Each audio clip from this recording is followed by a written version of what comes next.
Alright, fans, welcome back, welcome back, welcome to beautiful Seattle, Washington. I'm one of your commentators, Anthony Zigno Zag Ziegler. And I am your other commentator, Charlie Mercer. How's it going, Charlie? I'm so excited to be here. Been listening to Yeah, all these other WUL games and just chomping at the bit to get out here on the mic. We're gonna have nice. some fun tonight. Oh yeah, for sure. And today we have a contest between the hometown Seattle Tempest and the visiting, brand new to the league, Colorado Alpenglow. Two parts of nature that don't really I don't believe people really know what they are. You want to talk a little bit about what they are? Yeah, so we're starting to get to that kind of alpenglow time of day over here. And Mm, alpenglow is that time of day when the sun is setting over the mountains and you kind of get that golden hour. And we're starting to get that in Seattle. We don't have quite the mountains that Colorado does, but we still have some pretty good mountain view. oh yeah. Uh, Y- so you want to tell us about a tempest? Oh yeah, the Tempest is a very violent windy storm. Um, I don't know if y'all could tell, but like earlier today, it was like very windy during warm-ups. There was a showcase game going on before this, and just throws are going all over the place. So we'll see how these athletes adjust to that, especially in this stadium where it gets a little swirly. Yeah. So as we look forward to this game today, let's take a look at our rosters for each of these teams. Let's start first with talking about our Alpenglow roster.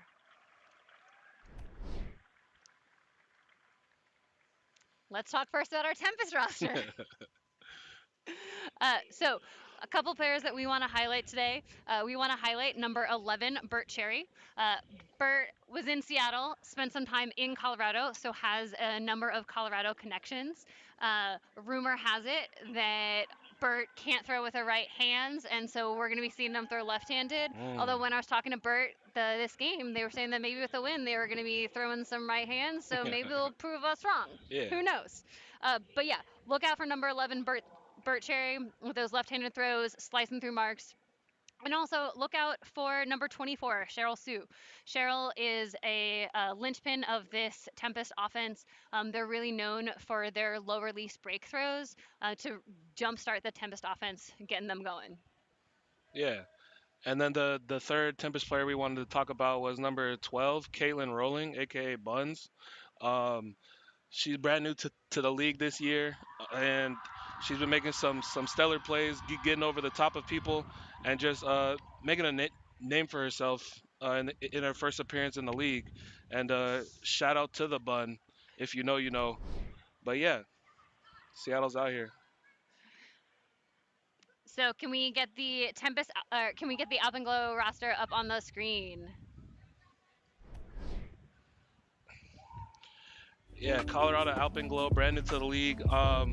They've only had one game played so far, so we have smaller sample size to go off of. But that first game they played against Utah was really exciting. A player to watch is number 15, Elise Doporowski. Very quick first step, and coming back here to Seattle, like this is like a pseudo home game for them. Just coming back to show their skills here back in Seattle. And then another player to watch is number 92, Hannah Philly. Uh, Quick, fast dynamo, and also coming back to her adopted hometown to run circles around her opponents. So those are two for me. Another player to watch out for is number 8, Shayna Brock. And I have heard so much about Shayna. Shayna missed the first home game, the first Colorado game, and players are talking about how Shayna is going to blow up this game. The team expects that they will be a stats leader this coming week, so they're definitely something to watch out for. Oh, woo! Woo! Here we go. We are fired up for this game. Oh yeah. As a first year team in this league, this is the first time that Colorado has ever gotten the chance to play Seattle. Mm. And Colorado coming out of the first game going 0-1, they're really looking for their first win of their season. And like what a statement win it would be if Colorado can come out and on Seattle's home turf get their first win of the season against the reigning season champion Seattle Tempest. That would be a big statement. Um, and Seattle also dropping a game earlier in the season, looking to right their ship. They're a little less. So last year that they were scoring on everybody like in bunches, and this year they haven't scored as much. So I'm pretty sure they're looking for their first home game to be a good tone setter for the rest of the year in that department. Yeah, so if we think back on some 2022 totals for Hmm. Seattle Tempest, they scored 124 goals in over 6 games last year. Sheesh. So after having played 3 games, in order to have been on track for that, they would have need to have scored 62 goals by now. But so far, Tempest has only scored 44 goals. They're sorry, 47 goals, and so they're just not, their offensive output isn't as strong. We'll see if they can right the ship. The first pull's underway, and we're getting to it. This is number 77 over to Hannah Kawhi, surveying the field, back to the center.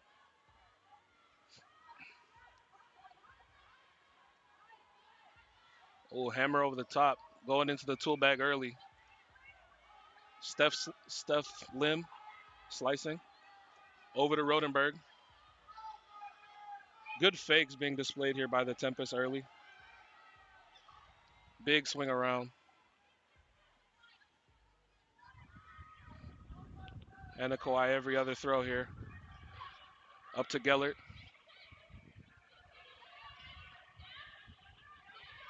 Surveying. You can see the disc wobbling. It's their players are definitely going upwind right now. Oh, yeah. Hammer fake. Ooh, threads the needle. Gets the break. Over to Gellert. Hello. First goal of the season at the home. Francis Gellert walks into the end zone. Gellert has really had a nose for the end zone this year. They are seeming to come up with goal after goal. Last year, it seemed like Sam Rodenberg was the Tempest player that was always in the end zone, and this year, Francis is just in the place at the right time, completing those passes. Francis Gellert, also a player to watch on Tempest. That was Sadie Jezerski on the assist. Sadie is new to the Seattle area and is really finding their way. They are a powerhouse team. They are a powerhouse player. They've been on a variety of Team USAs, coming with just a huge legacy of Ultimate. And we'll look for Sadie to be a big thrower, coming in, having a big impact. Big pull here by Abramovich. Gets the center. Kat Chung gets into some business right there. Gets an early block.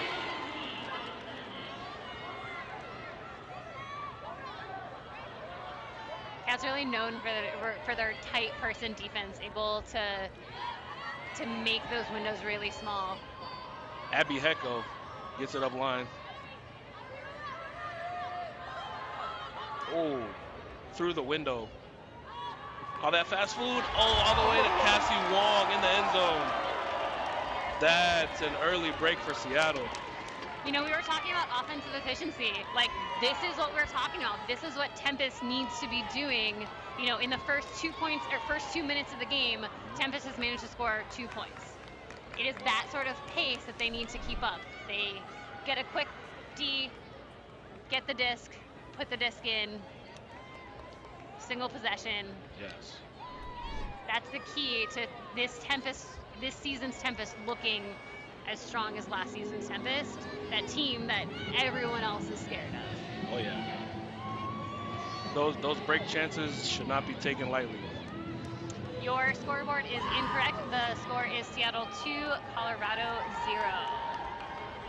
That was Jamie Erickson on the pull. With Jamie Erickson throwing, you can follow her on Instagram. Oh yeah. That's always a good one. Pesh. That was a nice find. Ooh, just out of the hands of McLaughlin. Cheryl Sue. This is Laura Toe.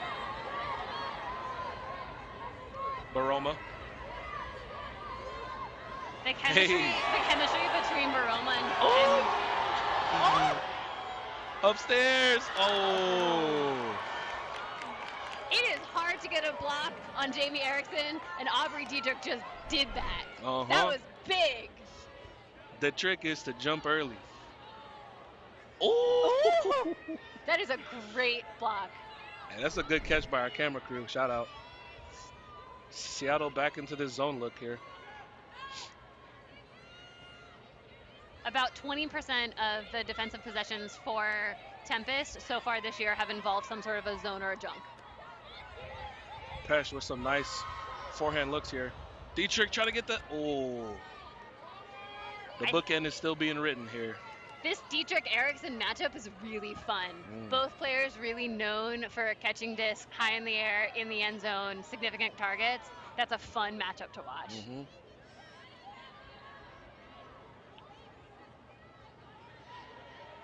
Cheryl Sue throwing one of their known for backhands. Low, around the mark. Back to Cheryl. Oh, 2 players to watch. Watch this. Burt putting it up big. This is what we want.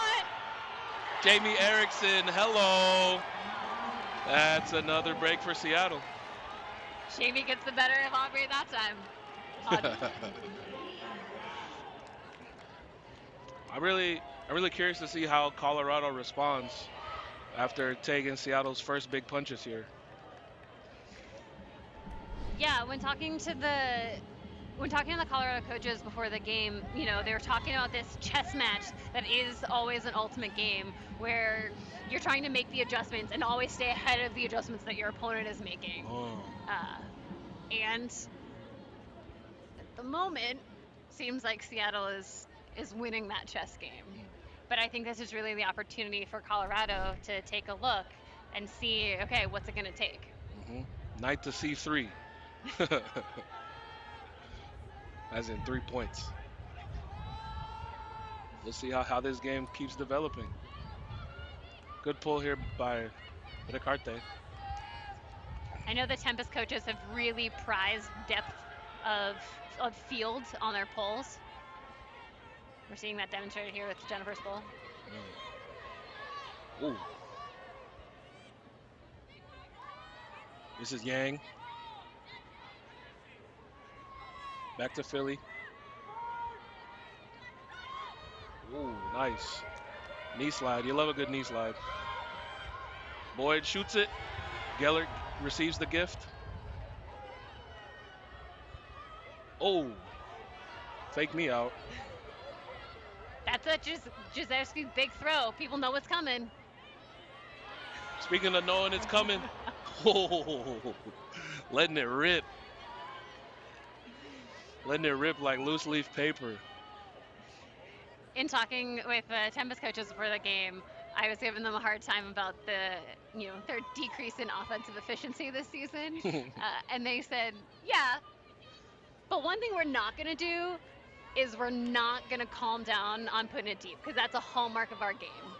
We're going to keep putting those shots up, and Jennifer Ricarte just showed that. For sure. Because you got players like Francis Geller that can go in there and get the block, get you the disc back right in the end zone. Yeah. They just want to work on their end zone set. That's what it is. Gets it off the line. Kawhi all the way to Jezewski. Geller with the bookend. Get your library card ready. Come on. Geller has played 2 points. Geller has scored 2 goals. Wow. Talk about efficiency. Something that I think is noteworthy about how Tempest calls lines, or generally is playing their lines, is they, for a game day roster, you have 21 players on your roster. In Sport of Ultimate, you have 7 players on the field at one time, which means that you can have 3 equal lines of 7.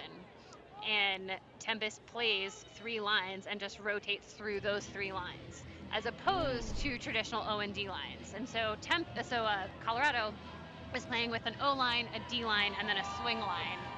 Yeah, that's very interesting. It's like a mindset thing. I feel it probably plays to Seattle's advantage sometimes. It's like, okay, maybe I'm playing D this point, maybe I'm playing O. I just got to be an ultimate player here. I think it really, ramps up that expectation that you are responsible for doing everything every time you're on the field. Oh yeah. Kleinkopf finds an open read. Cassie Wong! Ooh! That's a big play from Cassie. She loves to get horizontal.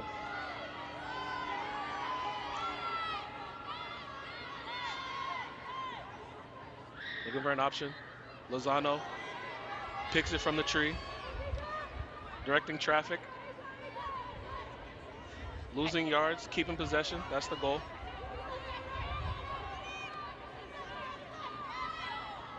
It's really important in the 7-second stall count that you get that disc off quickly.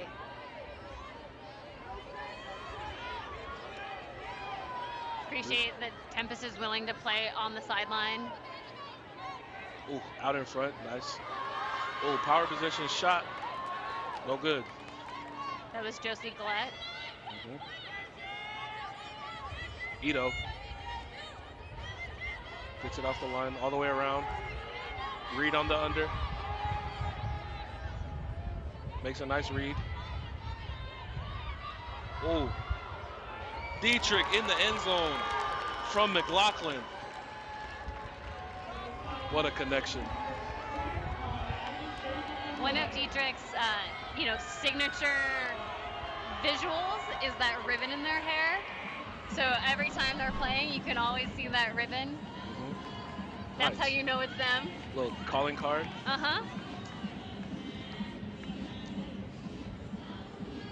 Speaking of ribbons.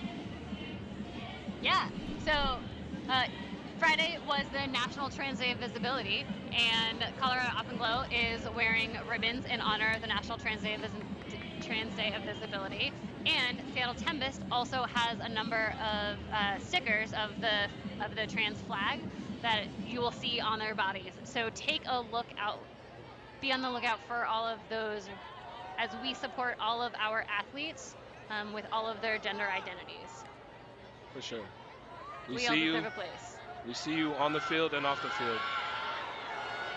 Ooh, big shot. Back in the end zone. Oh. It does get a little dicey back there because there's concrete back there.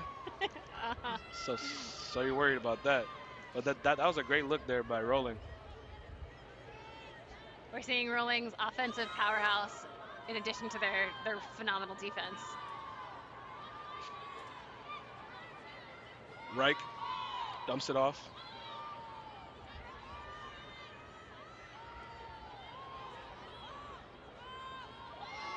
Ooh, Baroma thought about Callahan country.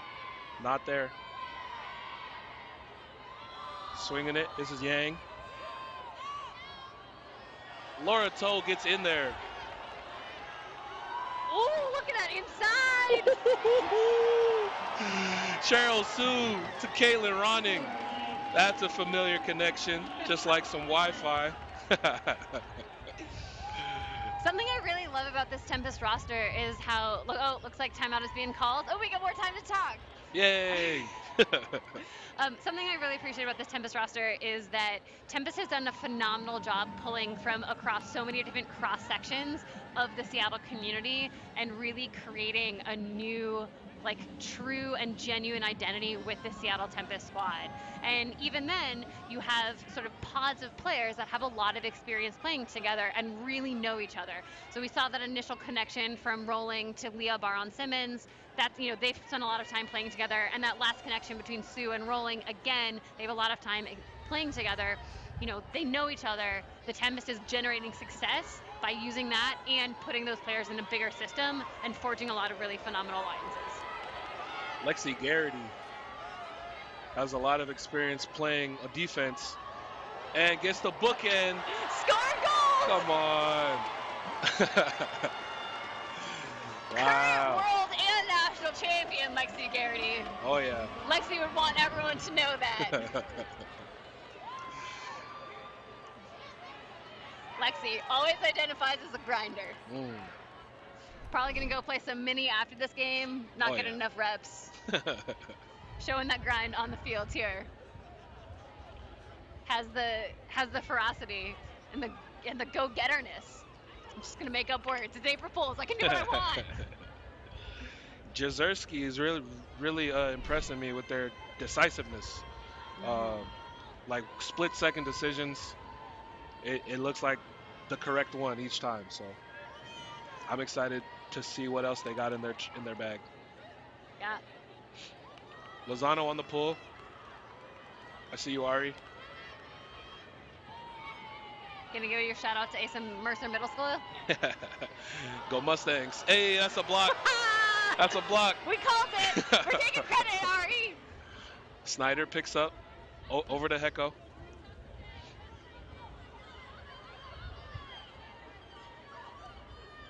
Back to Snyder. Ooh, turf monster. Everybody got to eat. Thorpe here. Ari Lozano makes up for it with a hand block. For those following along at home, Zig and Ari went to the same middle school. That's why we're shouting out Asa Mercer. Yeah. Hecko in the end zone. Oh. You think you're going to get it? Heck no, because it's Abby Hecko. Yeah.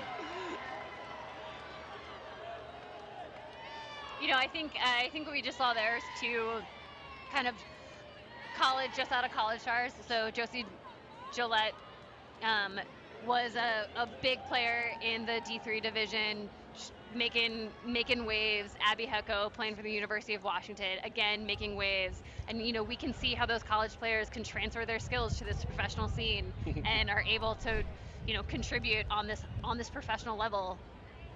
Oh yeah. And study and get phenomenal educations. Be like them, kids. They majored in buckets. Buckets don't lie. They do not. Tempest coming out with a junk look here. Oh, good shot there. All the way downfield. Reed, the beneficiary. Pesh. Pesh is really piggybacking this offense. Up line. Hello. Hello. Jade no, not Jade. McLaughlin introduces himself to the end zone. One thing I will say is I really like the Alpenglow's color scheme. It really resembles like sunset, sunrise. Man.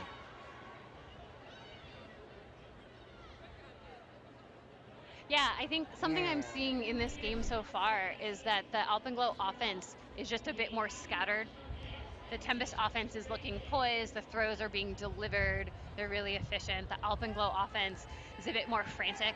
And I think that's why we're seeing many more misconnections from the Alpenglow offense. Like, yes, Tempest is playing tight D and is earning blocks, right? Ari earned her block. Cassie earned her block. But also, you know, in those throws that Alpenglow is throwing, they're not connecting. It's not as smooth. A little under 2 minutes left in the first quarter. We'll see if those jitters get out. Ooh. That was another nice throw from Jezerski.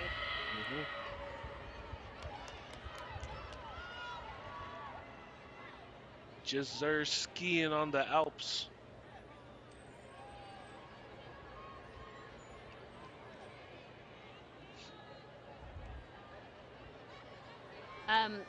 Just a note that the time on your screen does not match time left. So they're on our clock. They're about 1:20 left. Oh, Francis Geller, another score. That 3 for 3. Stuff in the stat sheet here. Hannah Kawhi gets the assist. When looking at the Western Ultimate League stats, and you're looking at stats leaders across the league, something that I've noticed that many Tempest players aren't showing up on like league leader stats, whether it's like offensive efficiency, number of goals scored, number of assists scored or whatnot. And I think that's because playtime is distributed so evenly, and the team is so deep. There are so many players that are contributing, and even in that, Gellert's making a name for themselves. Oh yeah.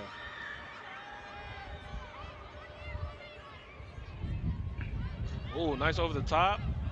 Too much sauce. The over the top with the wind, maybe not the best choice. Oh, gets a second chance at it. There we go. Swing it all the way across. This is Thorpe. Philly.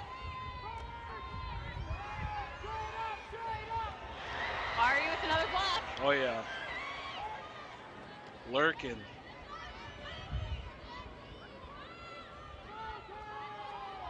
Snyder swings all the way across to Wong.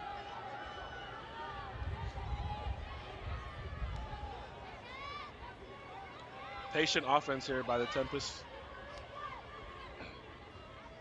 I think that this is a part of the strategy. Is like they could go rush and score right now, but with 10 seconds left, you want to have the last possession. Just kidding, they're gonna go for it. But then Abby sees some targets deep. Ooh. So Alpenglow will get the last possession of the quarter. So for those for whom this is your first Western Ultimate League game, one of the rules for this league is that when time expires, and time has expired at the end of the quarter, the team with possession gets to maintain possession until either a turnover occurs or a goal is scored. So Colorado gets to play out this possession. Oh, and it's successful! Jade McLaughlin coming in their second goal. What a way to capitalize on that last possession there. They needed that one. In watching WUL games this season, very few teams have been able to do what Colorado just did, where they were able to finish out the possession with a goal. That's big. That's important in this. Kleinkopf. Let's it go. Bucket. So we have 2 minutes between quarters, so let's go to our commercial break. We'll see you momentarily.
Welcome back to the second quarter. We are here with the Seattle Tempest up 8 with Colorado Alpenglow at 3. We're here in Seattle and we are excited to be back. One of the rules of the Western Ultimate League, we're just going to slide them in there, is that if you start on offense in the first quarter, you are then starting on defense in the second quarter. So Tempest started on offense in the first quarter, so now they are pulling. However, you do start in the same end zone for both Q1 and Q2. So we're getting all of the different combinations every time. Back to the action. This Thorpe. Ooh. Oh yeah. Looking for an option. This is Pesh. Finds one. Oh! Kleinkopf in the end zone. Oh, nope, not in. Knocking at the door. Oh, wow. What a scoop. Call that some ice cream in the bowl. Number 16, Addie Thorpe, coming into this game, was leading the team in goals with 5 goals from their first game and had a phenomenal plus-minus rating of 7, which is really incredible when you lost the one game that those stats are based off of. Right? A plus-minus of 7, like that's the impact that Thorpe has the ability to have in this game. That's like a third of their points there. Yeah. Hey, quick math. That is the Mercer Middle School got you. Oh, yeah. Some good math skills.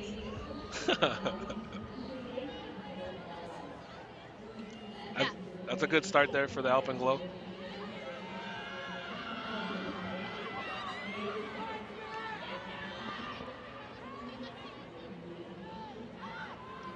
Over to Kawhi. Hits Rodenberg on the under.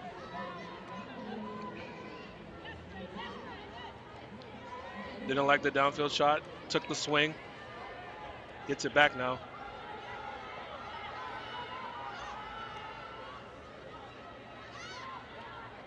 It's Kawhi's world. Kawhi not. Jezerski. So close to towing that in.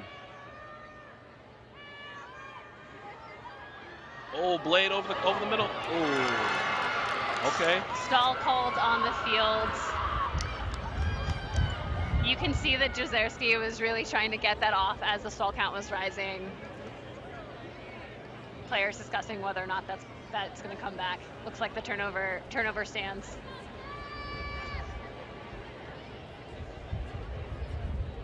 Another rule that we can highlight for the WUL is the 4-second pre-stall. So when a call happens, like as you see on the field right now, all players are expected to hold their position. But then as the disc is sort of getting like pre-tapped in, if you will, there's a 4-second countdown in which players are allowed to move. As you see now, they're released. Disc is coming up, going to be put into play. Yeah, it's like when you're cooking with the oven, you gotta preheat it, you know. Absolutely. We need more jokes. Oh, Jezerski scoops it up, straight to business. Kawhi to Gellert. Oh, can't score unless you throw to Gellert. That's a goal. Wow, that's 4. Yeah. That's every point, ain't it? Francis. I really like this little cheeky inside from Jezerski. It's like a smaller version of the inside out that Cheryl threw earlier to Caitlin Rowling. Like a little inflection. Oh. 9-4 now. It's going to be hard for Colorado. I mean, Tempest has really found their rhythm, I think, in a way that they didn't in any of their road games earlier this year. You know, they're firing all cylinders. You know, coaches said they were going to come out looking to play a lot of tight defense. And Tempest is doing that. They're playing aggressively and tight, making those windows really small for Colorado. It's having an impact on this game. Yeah, after the Tempest loss, I really feel like they really buckled down, and especially getting like a week or so off, they get some extra time in the lab before their first home game. So I think all that time is showing itself right now.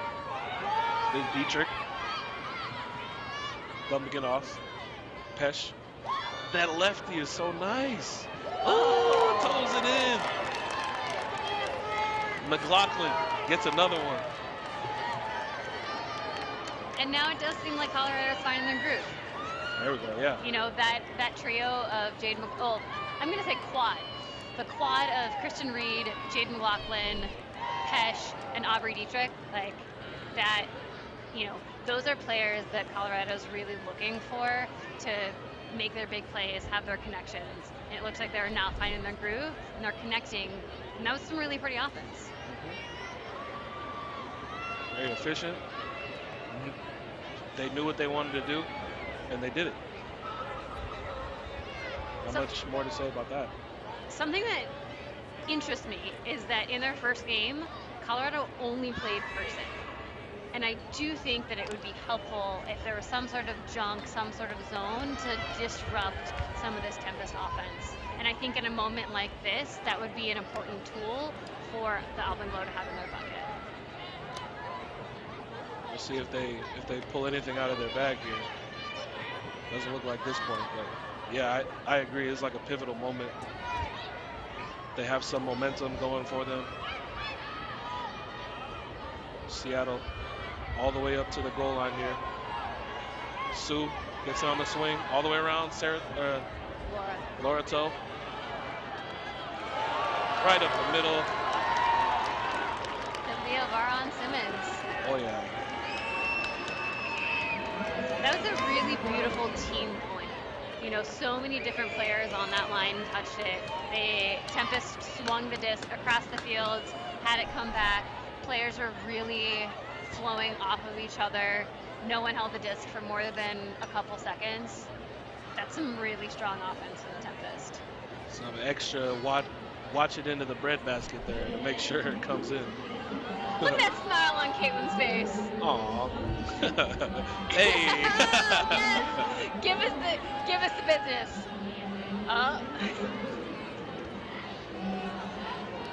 Caitlin Rowling repping their hometown. Hardly home, but always repping. Big pull here. Back to business. Slim on the mark.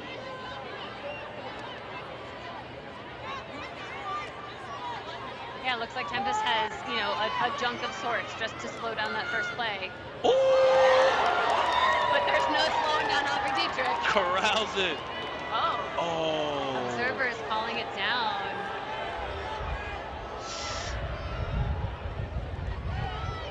So another Western Ultimate League rule is that, you know, observers do have the ability to have active calls. Yeah. Looked like an injury substitution happening. That was a nice look there by Ito. Dietrich does not look happy about the call.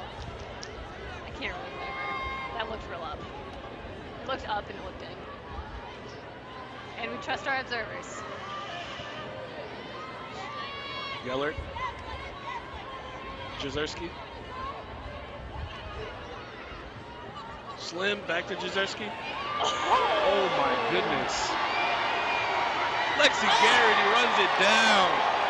What a play! Yeah. I think that so plays to everyone's strengths on that line, right? Like Jezerski putting the big throw. Lexi running for all she's worth. Grinding hard on that field. Nice.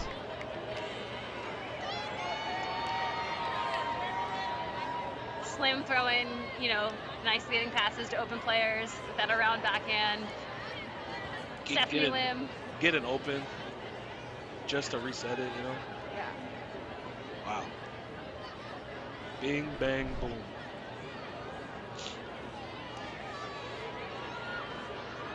But we are not going to be those biased commentators. We are not going to be like the other commentators. So let's talk about some awesome fun facts about, oh, we're not going to do that. We're starting to play. Next point, we're going to give you some fun facts about Colorado Alpenglow. Oh, Just yeah. wait. It's a snowball effect.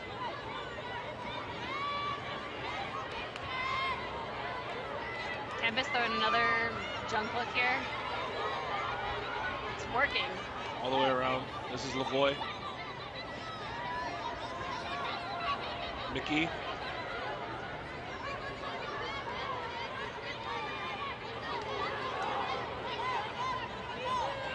Tempest really putting their junk look to practice. More than a couple times they've done it now. Oh, nice shot.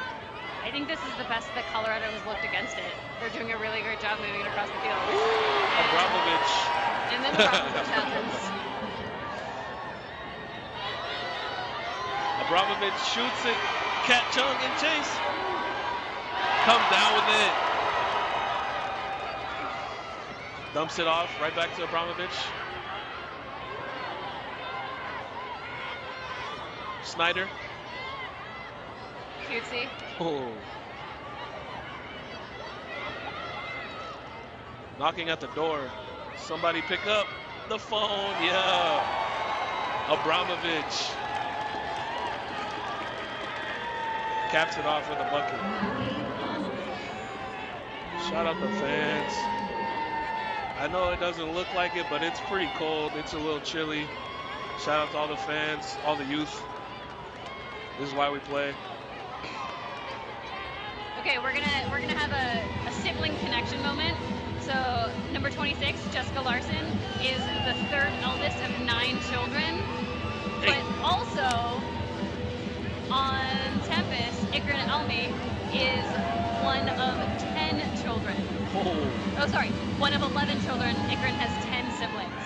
Ikrin is number 0. We have a family game. I would watch that game. That's enough for a line each. Yeah. With some subs, you know. Get him out here. Kaylin Rowling with the pull. Turning it around. Up through the middle. Pesh. Ooh, this Pesh and Bert Cherry matchup is really fun because they're both left-handed throwers. Man, lefties confuse my brain, but it's so beautiful to watch. McLaughlin having to get creative. Knee slide here. Ito is being called in. Observers get to make active calls. Yeah. Calls in. You know, it's not always pretty, but it works. Hey, you know it's about the bucket. You can't judge how he got to the bucket.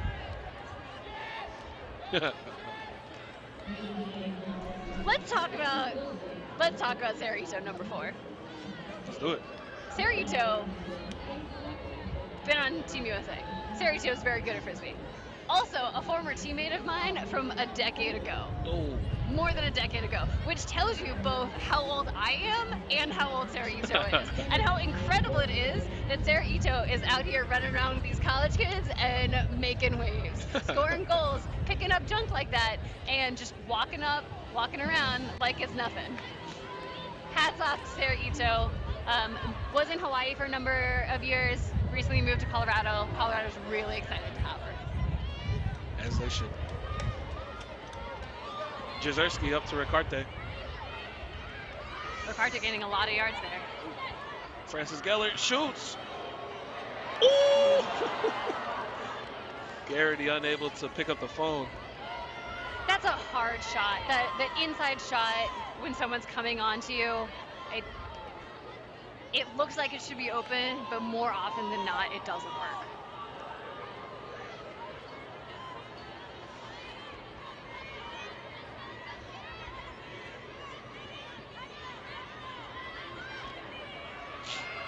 Colorado on the attack now. Looks deep. Decides not to. Looking for help. Timeout. Coaches called timeout. It's probably a good call. It looked like that stall count was getting mighty high over there.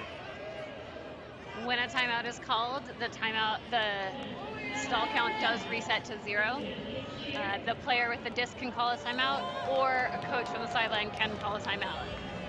Yeah, it's a dope way for the coaches to be involved in the play, both with their voice and with a mechanic. Speaking of coaches, let's talk about the coaches. Let's do it. So for Seattle Tempest, we have Rory Titcomb, we have Pam Krause, we have Deb Scheibe. 2 of those 3 coaches are in the Ultimate Frisbee Hall of Fame.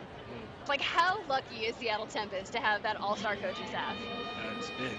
Deb and Pam are both in the Ultimate Hall of Fame. Rory is a Team USA national team coach.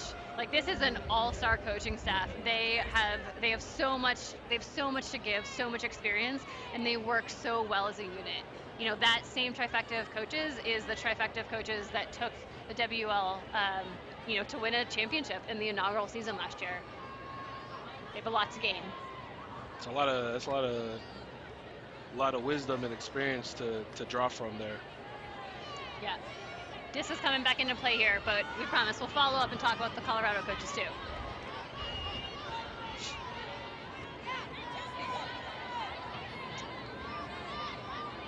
Kleinkoff looking for an option. Oh, goes upstairs. Abby Hecko gets in there. Seattle looking to attack now. Hecko. Oof. Finds Wong.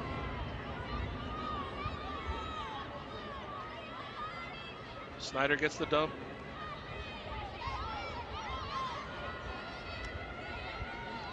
Lozano over to Hecko.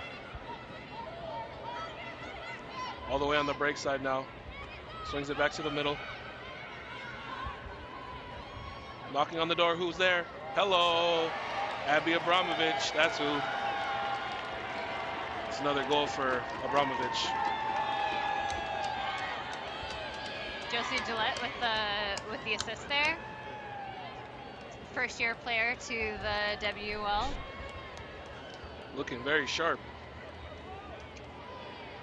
Yeah, one of our college all-stars. Okay, so now let's talk about the Colorado coaches.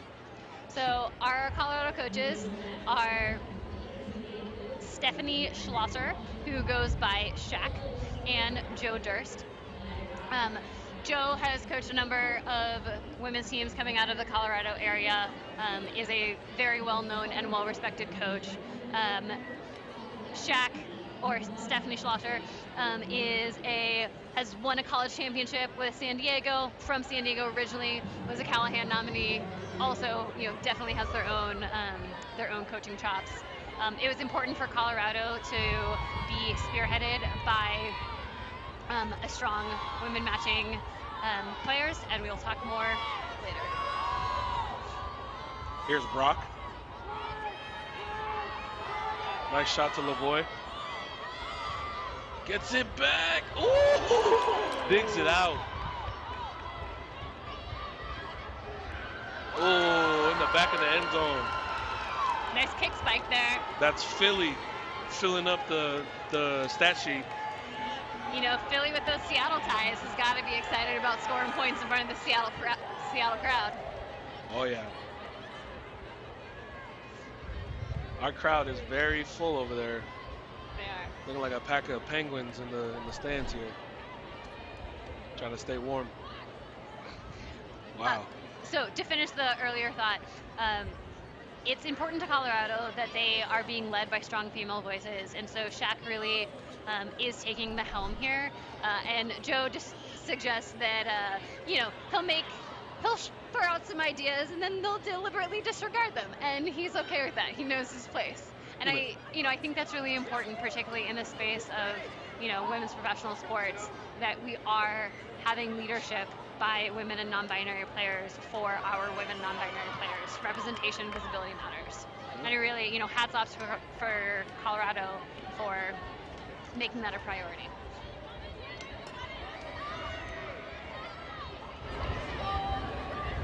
Steph Lim, back to Kawhi. Jezerski. Oof. What a throw. There was a big gust of wind. What a grab by Sam Roddenberry. Ricarte on the sideline.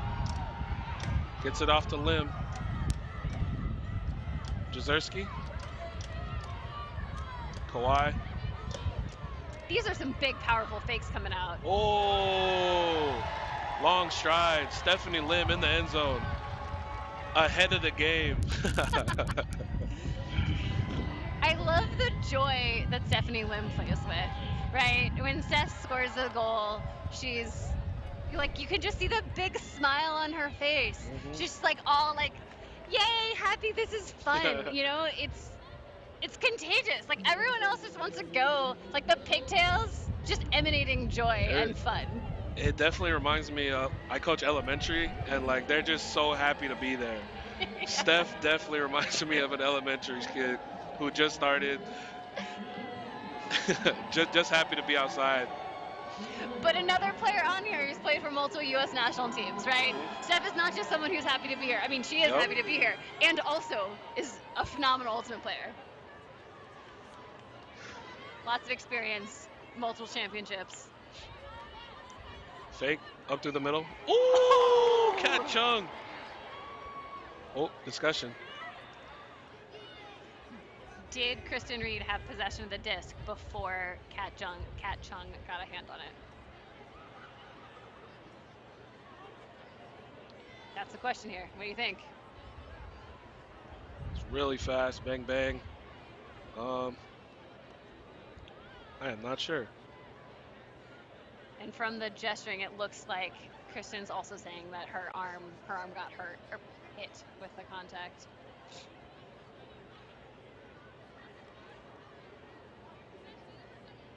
Back to the thrower. In the WUL, you have 15 seconds to resolve a call before the play is expected to move on. I think we're probably over at 15 seconds. Observers doing their best to get play back happening. Pre-stall, and we're back. Over the top. It's Pesh. All the way around. Kleinkoff. Oh, Pesh. All the way up through the defense. Ito to Dietrich. Wow. That was Jade McLaughlin with the throw.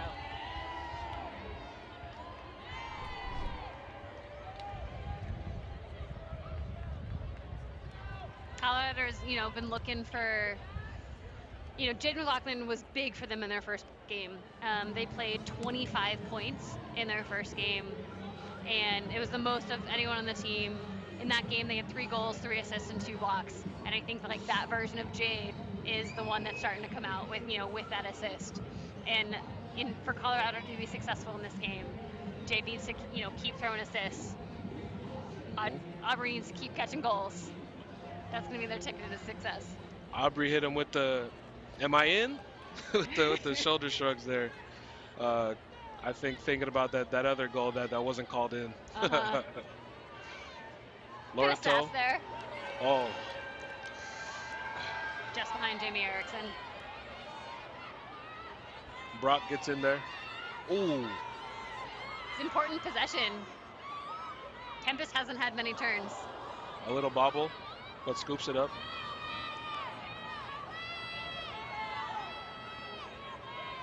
Looking for help. Oh, good pressure, D. Oh, foul call. There was some good handler reset D happening by Leah Baron-Simmons that helped force that turn. You could see the thrower looking back to the handler, but the reset just wasn't open. Nope.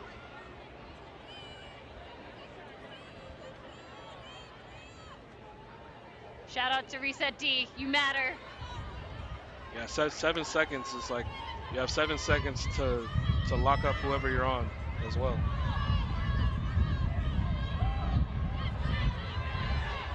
It's getting chilly here, folks. Oh, hammer over the top. Caitlin Rowland gets another block in their stat sheet.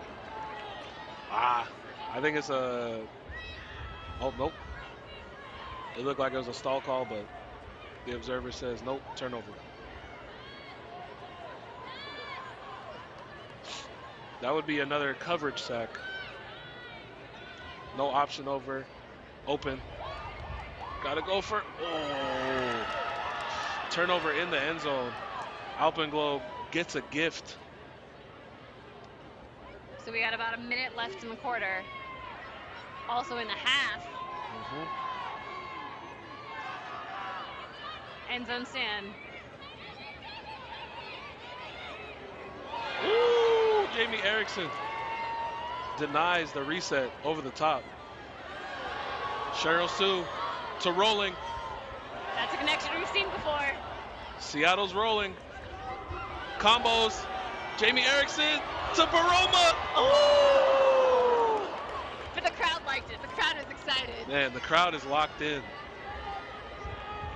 We out here. We outside. How you doing? For those of you following along at home, it got noticeably colder in the last 5 minutes in Seattle. Like we've hit the sun is fully set, it is nighttime, and I think you're going to start seeing that from these players. Body parts are getting cold. It is harder to play. Timeout called. Tempest feeling really proud of themselves for forcing that timeout. Your time on your following along at home, your time is incorrect at 0 seconds. We are at 30 seconds left in the half.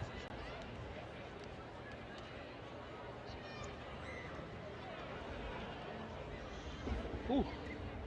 If you were the Alpenglow, what are you talking about here? I'm going to talk about opening up big windows, and I'm going to talk about delivering passes to my player. The Alpenglow has been making a number of high release throws, and early in the game they weren't working, and Alpenglow was having a number of errors and a number of turnovers. And then kind of in the second quarter, a lot of those high release passes have been working, which has led to them more success. And down there, it caused another turn. I think that Alpenglow needs to stop throwing these high release passes and step out and break the mark. I think they need to deliver those passes and trust that they are strong, talented throwers. And I know the Tempest marks are big. I know they're hard to get around, but I think you need to deliver your passes to finish your offensive efficiency. And I think their cutters need to open up bigger windows. That's a lot of words. I'm sorry. No, you're good. It's all valuable. I have a lot of thoughts. Hey. Shocking, for sure. That's why we're here. Oh, bobble there. Jazerski. But the pass is delivered into the receiver's arms. Oh my goodness. Wow. Little blade over the top. Trust throw. Lexi Garrity getting another goal. Racking up those stats. Garrity. Last name starts with a G, and that's what column we're in. G for goal? Yep. With 8 seconds before the halftime,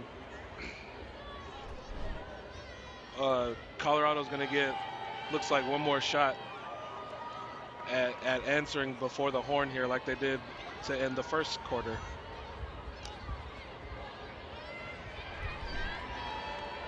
And it would make a really big difference in this score sheet if Colorado can do what they did before, keep possession regardless of the time on the clock.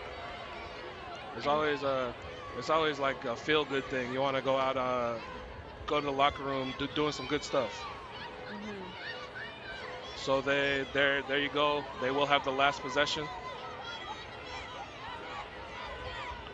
Kleinkopf looking for somebody.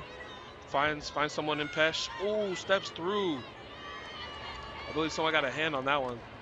And that will be the half. Seattle's up 7. Yeah. I mean, Seattle is looking dominant in front of this home crowd. Seattle crowd is showing up. Seattle Tempest is showing up. People are excited. I think that loss to Arizona was really a game changer for Tempest. I think it made them see that they are not untouchable. But this version of Tempest, they'll start to look pretty untouchable. This version of Tempest, if they can play this the rest of the season, they will get their ticket to championship weekend, which is happening in Seattle. So there's really a big incentive for Tempest to win one of the top 2 spaces in their division to clinch their ticket to championship weekend. What are your thoughts as we go into this half? Oh, I'm just excited to be here. It's fun to be back. Y'all go get your snacks, and yeah, we'll be back shortly. Stay tuned.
I'm Ari Lozano and I play for Seattle Tempest.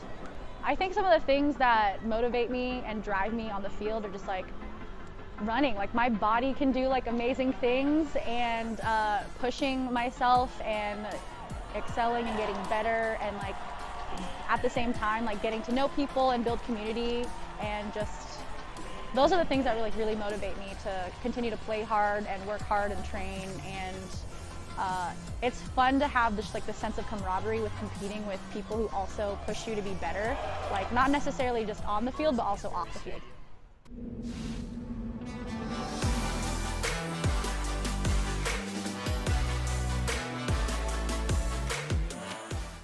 Fish in pursuit, but it is caught. Teresa Zettner.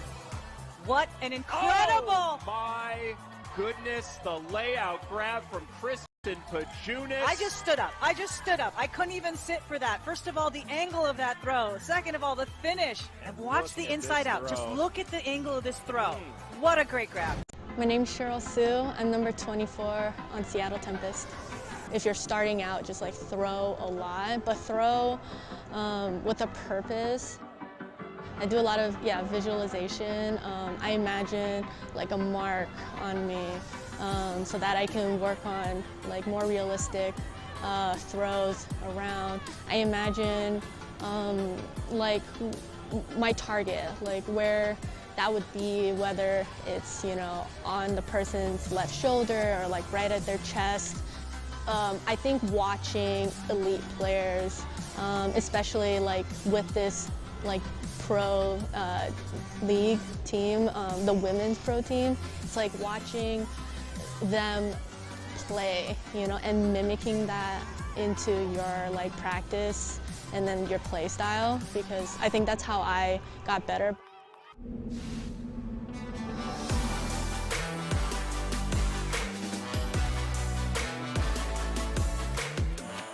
OT. Number 7, Giants and Chargers, Justin Herbert. Wait a minute. Hang on a minute. Nope. Looks like that's Western Ultimate League Frisbee. I'd know it anywhere. It looks like Cody Lippincott, right? Mm-hmm. Laying out, well done. All right, so I'm going to just guess. Hi, my name is Jennifer Ricorte. I'm number 2 in Seattle Tempest. I always like to be my best version, so I'm always looking to improve, and especially in a team, I always like to help others improve, because if they improve, they will help me to be my best version.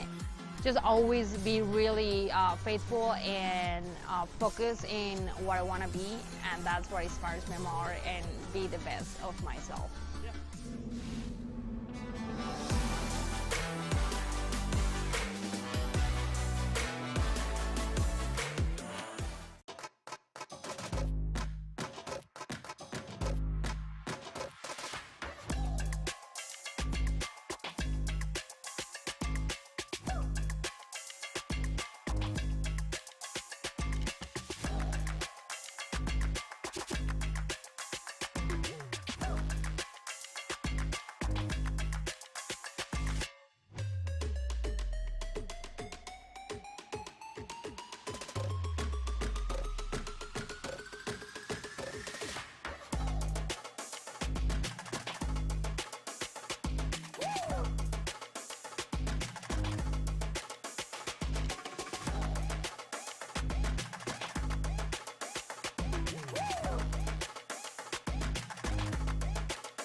Hi, I'm Lexi Garrity. I'm number 10 on Seattle Tempest. I think my strength as a player is that I don't run away from working hard. Like I love grinding it out. I love taking an initiating cutter and hassling them, or I love being the cutter that needs to work hard to get open. And I think I don't run away from the challenge, and that makes me a strong player. What motivates me to work hard is, like, sure, also winning, but like taking pride in your matchup, taking pride in like what your role is in the team, and just really striving to be the best version of yourself and like be that piece of the puzzle for the Tempest.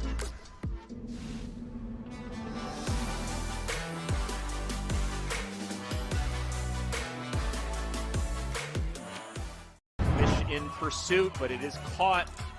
Teresa Zettner. What an incredible! Oh, my goodness, the layout grab from Kristen Pajunas. I just stood up. I couldn't even sit for that. First of all, the angle of that throw. Second of all, the finish. And watch the inside out. Just look at the angle of this throw. What a great grab. My name is Pam Krause, and I'm coaching Seattle Tempest.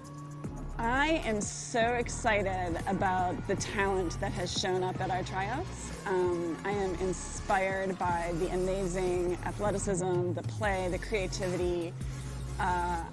We are so fortunate to have so much talent to choose from, so I'm very excited about the talent that we're going to get to work with this season and show off to the world what we can do.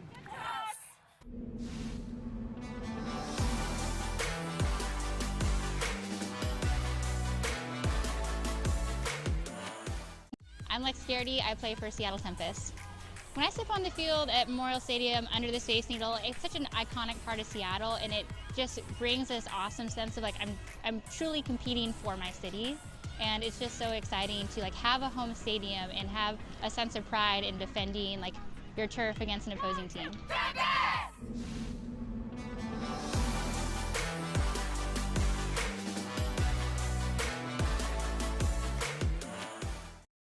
In pursuit, but it is caught. Teresa Zettner. What an incredible! Oh, my goodness, the layout grab from Kristen Pajunas. I just stood up. I couldn't even sit for that. First of all, the angle of that throw. Second of all, the finish. And watch the inside out. Just look at the angle of this throw. What a great grab. I'm Cheryl Sue, and I play for the Seattle Tempest. I first started Ultimate in college at UC Davis, and I just went for the club team right at orientation. I'm like, I want to play Ultimate Frisbee. I don't know what this is, but I want to play. So, and yeah, it was a great experience, like first few weeks, and I got hooked onto Ultimate.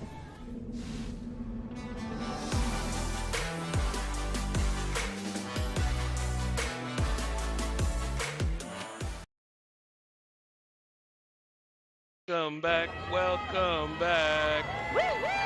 Second half action here with the Tempest taking on the Alpenglow, getting ready to take place here soon. We got the lines running out. Before we get going, I just want to acknowledge what land we're currently occupying. Seattle is placed in the territories of the Duwamish, the Suquamish, and all the other Coast Salish people. For those of you watching in from Colorado, you're occupying Northern Cheyenne and Southern Ute. I just like to be mindful of where we are. Thank you. Now, starting in second half, I'm Charlie Mercer. Zignozag. And we want to highlight a 4-point rule for this second half of the game, where if you start on the away side end zone and you score on the opposite home side end zone, you get 4 points. And this rule is going to be big for Colorado in the second half. If they can get 2 of those, they close this gap. It's going to be a deal breaker. So watch out for this 4-point rule coming out in the second half.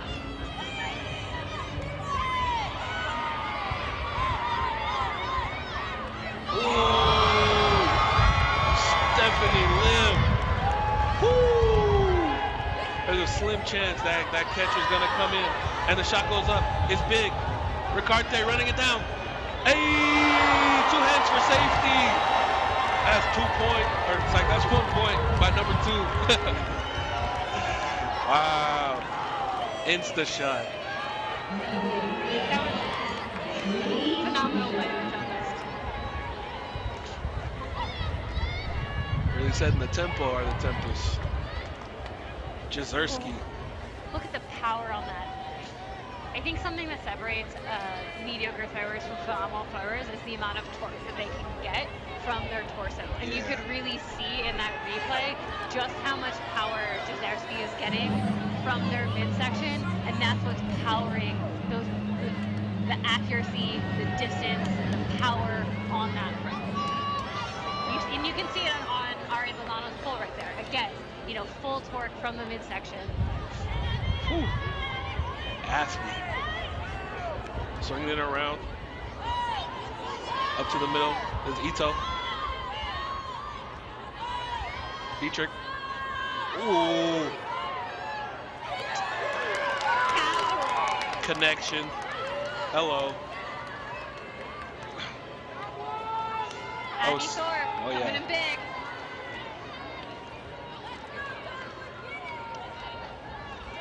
Let's take this moment and highlight our observers. So we have 4 observers working this game. We have Jean Chu, Jenna Haymaker, Wally Kwong, and Autumn Taki. Thank you to our observers. Our observers are, for those of you who are unfamiliar with the sport of Ultimate, Ultimate is a self-refereed sport. However, we do have observers that are there to help keep the pace of the game going and are there for consultation when players have questions or to help settle specific disputes. But again, onus for the sport of Ultimate is for the players to resolve the disputes themselves to the best of their ability. But we appreciate you observers. You make a difference in our game. Definitely do. That was Bash on the pull. Now this is Cherry. Ooh. Nice adding a tempo rolling there. Oh, they get it back. Cherry's not playing. Oh! Wow. Baroma looking for someone. Nice and easy. Cheryl Sue, who usually throws the goals.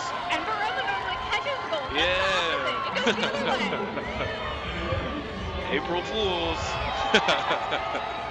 Are they playing a trick on us? Man. There goes that torque you were talking about on this replay by Cherry. That's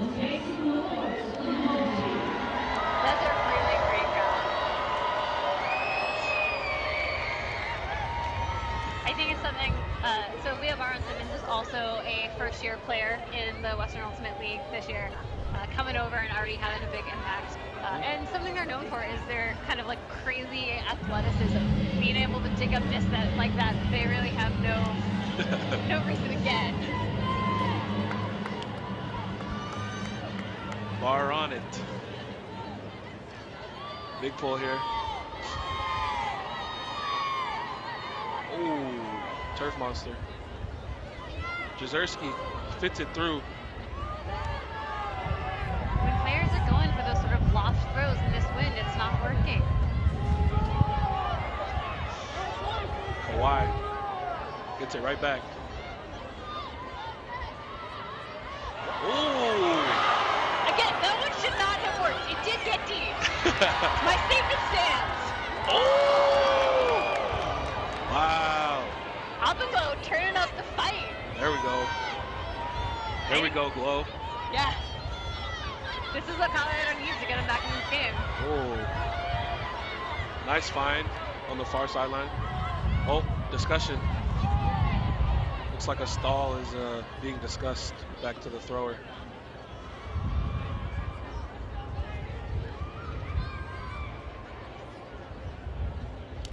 Players can send those conversations to the observer, or they can choose to resolve it themselves.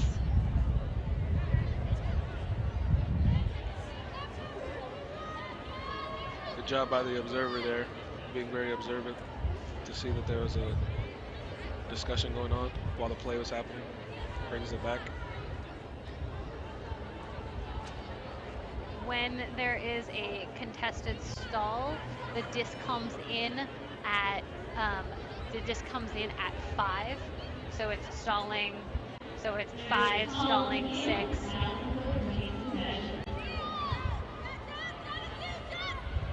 Over the top. It's not working. And like again, that lofty over the top, not working. Everybody, stop it. Coaching advice by Charlie that no one on this field can hear. They'll listen to it later. Oof. Oh, Jezerski Kawhi has been working all day, but just a little bobble right there.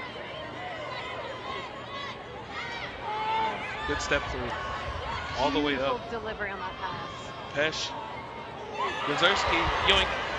showing that they're a defensive factor, not just with their wonderful throws. Multi-thread. Oh. Yeah, if you're gonna put her over the top, throw the lady. Stephanie Lim leads Jezerski. Power position. Oh! Quick pivot. Wow. If there was someone there, it would have been caught. And again, I mean, this is what the Tempest offense wants, right? The Tempest offense wants to be taking the big shots. It is an offense that is somewhat unconventional and is designed to get those big plays. Ooh. Colorado looking to make some big plays. That was a great bit. Oh, a little too cheeky there. Oh. Teams are getting feisty. Reed reads it well. Dietrich. In the end zone, ready for it. The trick is to catch it in the end zone. Here you go. Number 5. Mimek. Ooh, step.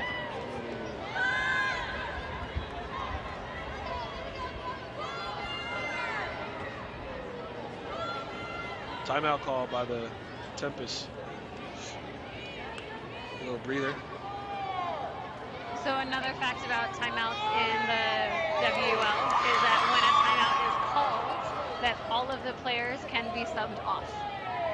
They can stay or they can sub, and you can see that, oftentimes, particularly on a long point like this one, coaches will find that this is a great opportunity and send in a fresh sub. Yeah, I feel like that's a great rule, just to be able to impact who's on the field. Like that strategy is something that can be used and implemented like late in games when it's a close game.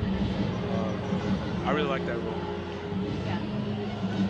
And I think that this timeout is really a win for Alpenglow right now. You could see the Alpenglow players celebrating on the sideline because they know that the Tempest coaches called this timeout because the Tempest offense is looking frazzled.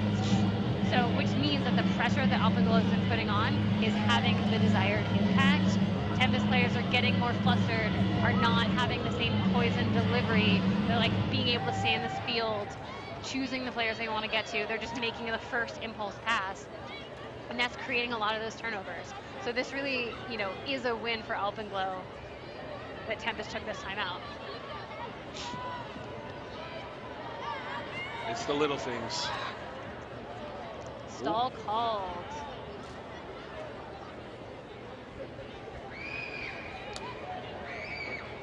Looks like an uncontested stall. Alpenglow gets possession. Ooh, that's a bad turnover. Right after the timeout, right on the goal line. Larson gets it off the line. Boyd. Ooh. Ooh. Alpenglow can't capitalize. That was a gift. Return to sender. Up to Hecko.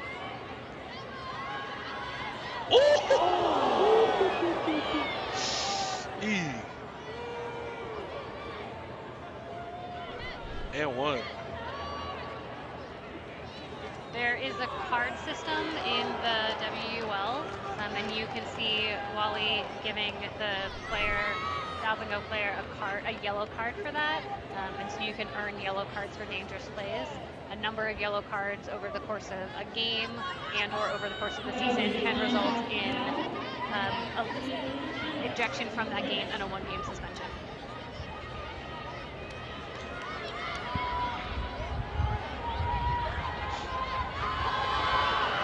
Yeah, safety is very important in this game. And yeah, you don't want to see anybody get hurt out here. Cassie Wong. Oh no, that's Ari Lozano. Gets the tap block. Digging it out the ground, that's Cassie Wong. Snyder.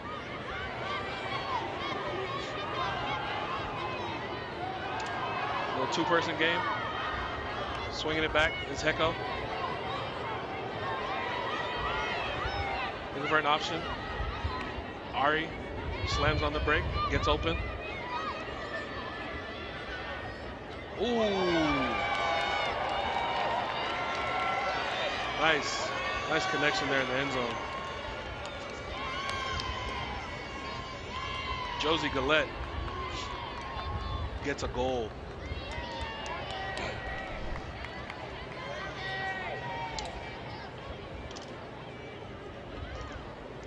Whew. Some good body awareness by Alpenglow to make sure that they're staying out of the game. I think this is really an opportunity for both teams to take a breath, reset themselves. You know, both teams have really stepped up to the environment, the moment. They want it. It's feisty, but this game has also gotten a lot messier. I think there's really an opportunity for both teams to clean up their offensive efficiency. Laura Toe getting down there on the first throw disrupts the rhythm. Gets it right back. The lefty, who normally wears number 3. But wear number 81 tonight because it's the best number.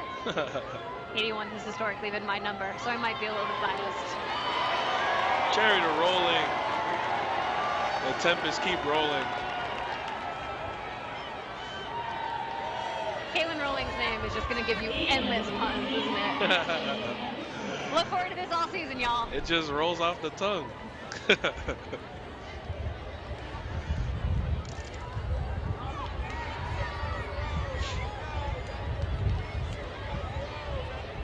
The wind's died down a little bit here. I could tell by the flags, but it is cold, so hands aren't working like hands usually work. So we'll see if that's a real factor here moving forward. We still got some time left in the game. Halfway through the third quarter. Nice lofty pull.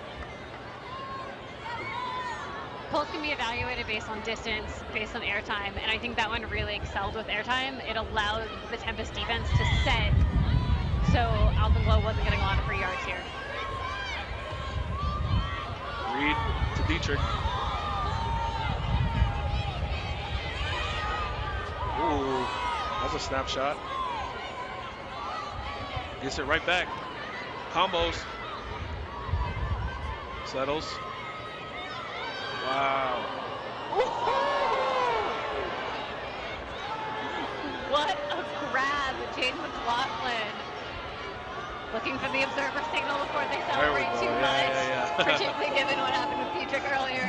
Oh, yeah. Like there's still discussion going on. You can see the observers are conferring.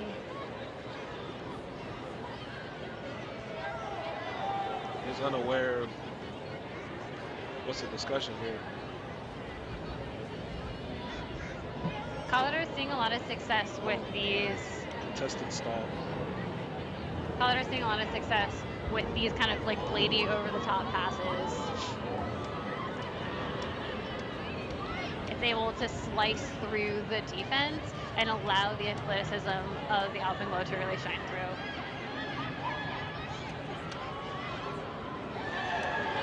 Ooh. So nice, they do it twice. Thorpe comes up with the goal there for the Alpenglow. And some fire.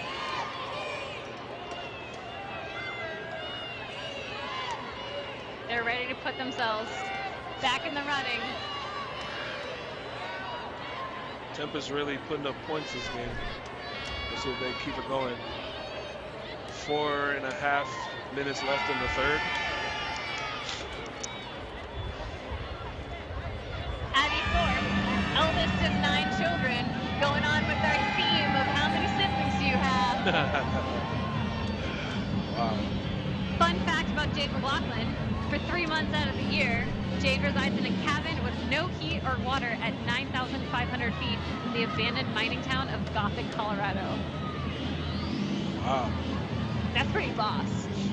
Would you want to do that? You know, to each their own. Maybe all that time up in the mountains really helps them be at their peak.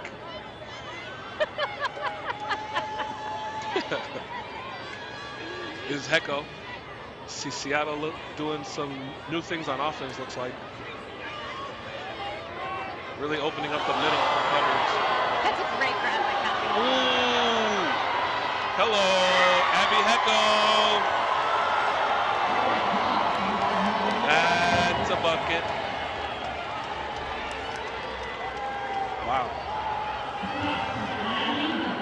Yeah, the Tempest went to that big split stack there where they left the middle of the field wide open for cutters.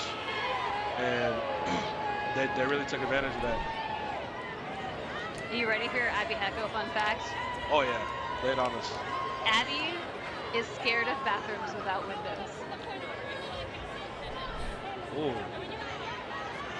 That's not irrational or nothing. That's actually, I don't like that either. Pretty reasonable. Yeah. Who knows what's gonna happen back there? Kaylin rolling a pin with a pull. Who won a Star Wars costume contest in college? Loving these fun facts tonight. Ooh. I'm sure that there was some space bun action. Boo. I'm not giving you that one. That's okay. Pesh with a great late last minute, like high stall count find. Dietrich! Oh! You can see that look. Hey! That look of, are you giving it to me this time? Are you gonna call it down? I'm mad at you.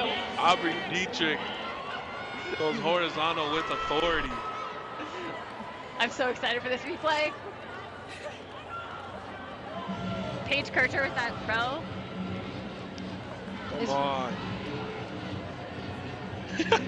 Yeah. The attitude there is so fun. It's fair. Paige Kircher with a throw is a. Oh, did I get that number wrong? It's Kleinkopf. It was Kleinkopf with a throw. Never mind.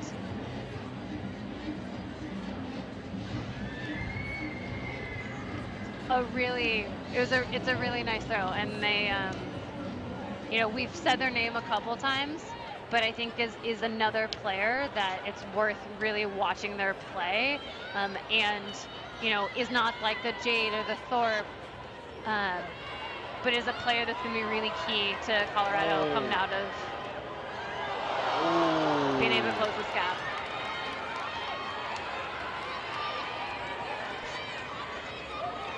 Ricarte kind of hearing the footsteps there on that drop in the end zone. Seattle quickly into a junk set. Oh! Right out of the hands of Gellert. McKee. Alpenglow looking to gain some yards here. Reich slices it through. Pump fake, move the mark. Excellent patience here being displayed by the Alpenglow. Trusting each other that everybody's gonna do their job, find the open spaces. Really making this look by Seattle work. The Tempest players are doing a great job bearing their depth up on the handlers. A little short. You hate to see a team work so hard, get it past the main line of defense. Oh my gosh. Wow. The sheer torque. I can feel that from here. Goodness. Gellert racking up the goals continues. It's almost comical. Having a goals is Skelly going to get this game? Over, under 8. I think that's 5. I think that's 5. We got another quarter to go. Ooh, 8's a good line. Okay, I'm going to go over. What do you say? I don't know. You can take the under? Make a bet on it? I don't want to jinx him. Lozano on the pull. Shout out Ari, she does great work for Age Up. Also Hannah Kawhi. Oh yeah.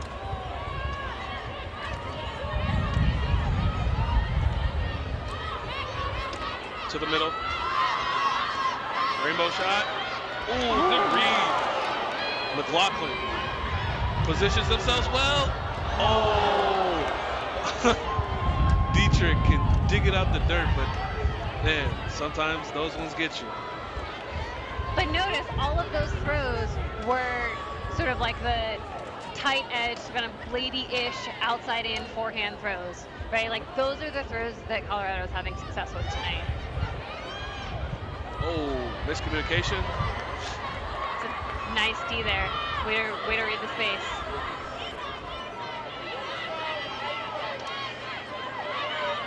Ito looking for an option, finds one. Pesh.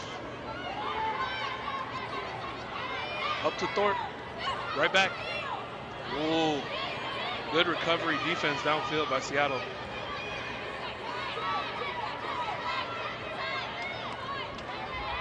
Bending but not breaking. Oh, Kat Chung took the opportunity, and Ito finishes the point. Want to highlight number 5, Hannah Mack. Got that D through the assist. Not quite a bookends. That's a bookmark.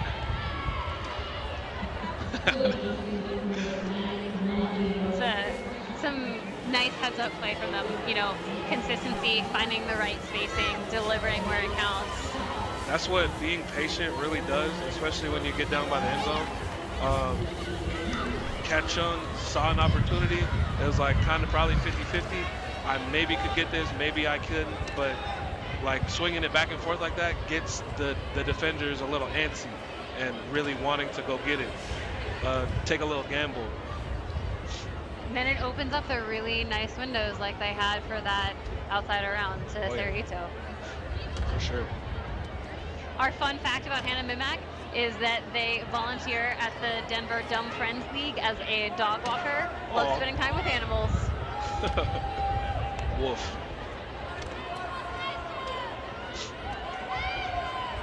Sue. Oh. Sue doing what they do. Kayla Raleigh doing what they do, going up top. Goodness. That's another goal for Seattle. That's a picture-perfect play right there. Center to Cheryl. Cheryl throws it to Rolling. There's so much trust between those two. You can just tell. Like, oh, yep. Wow.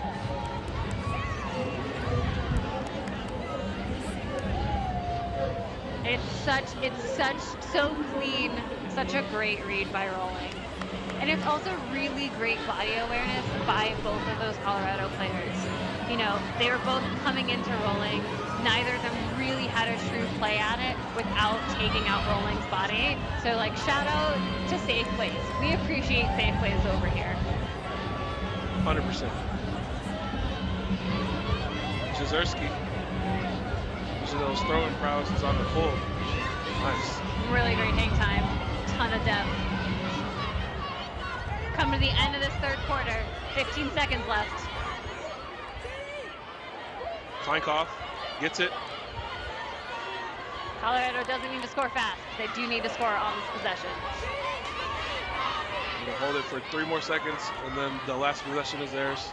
Yep.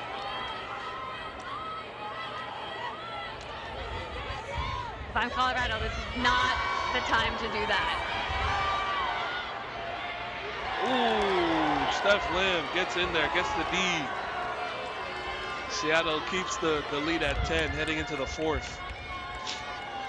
Anything to close the quarter? I think that this is the kind of scoring that Tempest needs to have in order to, be on track with their targets from last year. I think we're starting to see that, this is the difference between a team that has played a year in the league and a team that's still, in their second game as a new team in the league. I think we're really seeing that difference in experience here. And I'm excited for the fight that Colorado's showing. Oh, yeah. Yeah. Let's go to commercial. We'll see you in a hot second.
I'm Ari Lozano and I play for Seattle Tempest.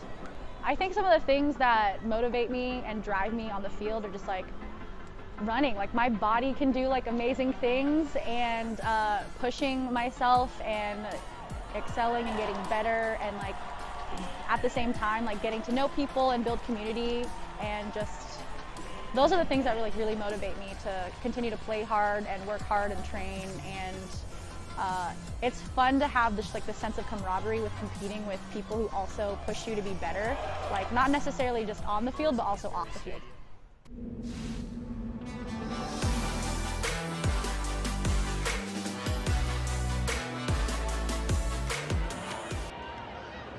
And we're back.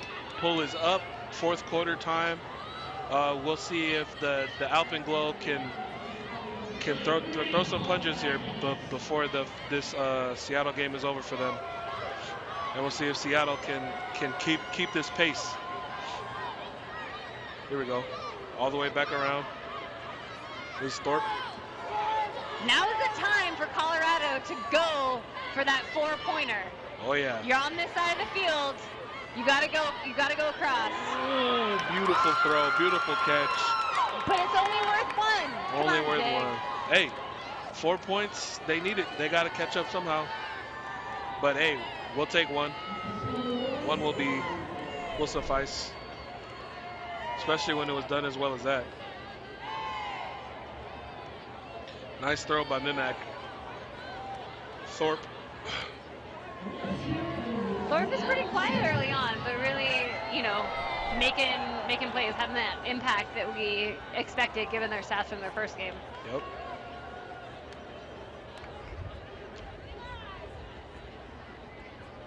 I'm sure it's a bit of a longer travel than their first weekend. I think. So, they're getting their feet under them. I'm excited to see what Alpenglow do the rest of the year. Yeah, coaches were talking before the game about how prepping to play Tempest and prepping to play Oregon Onyx like they are tomorrow are two different teams with two very different styles. Oh yeah, they do have a game tomorrow. Yep. They have 2 games in about 18 hours. We calculated it. Their game tomorrow is at 11:30. Oh. You can tune in on YouTube, support women's sports. Cheryl Sue. Because then you can see plays like this. Oh! All of it. Ooh. Hey, catch, no catch, plays are being made. It's stuff you want to watch. Oh yeah. Stuff I want to watch.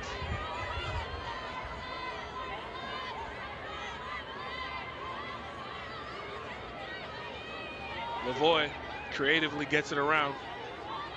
That outside in blade flick thing I'm talking about. Gets it back in power position, shoots it. Ooh, good idea, good idea. That was Doporowski going deep. A timeout was called.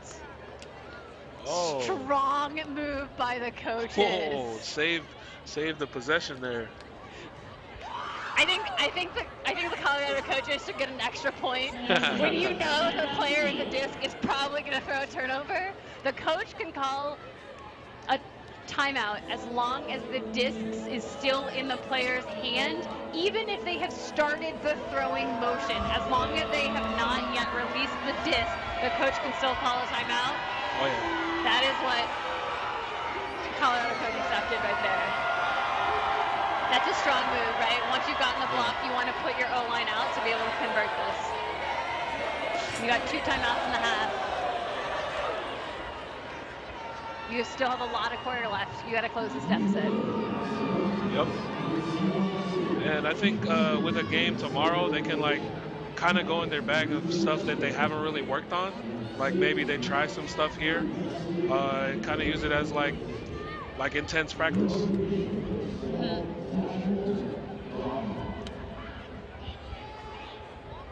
Yeah, it's statistically unlikely for Colorado to be able to mount a comeback. Not impossible, but unlikely. Nothing's impossible. We're here for it. We're here for close games.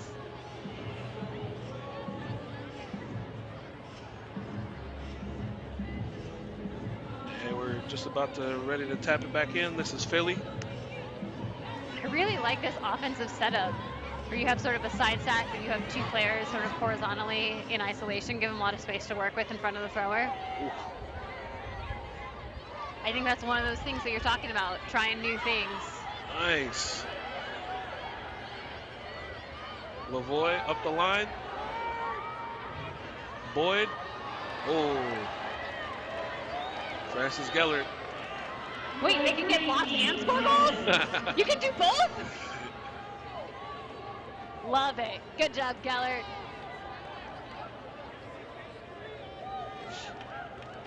Jezerski, wow. Oh. And a Kawhi. Unable to come down with it. A nice block by number 8, Shayna Brock. It was Larson. Shayna was one of our players to talk about at the beginning of the game, who missed that first game, able to get that block, and went back around. But still. Rodenberg.